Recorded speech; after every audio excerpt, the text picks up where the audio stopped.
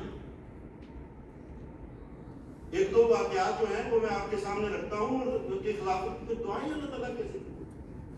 جب خلیفہ خدا کا ہے، خدا نے بنایا ہے، خدا نے چنا ہے، اور اس وقت اس زمین پہ خدا تعالیٰ کا سب سے پیارا وجود جو ہے وہ خلیفہ وقت ہے، تو کیسے ممکن ہے کہ جس کو خدا نے خود کرسی خلافت میں بٹھایا اللہ تعالیٰ اس کی دعائیں نہ سنے؟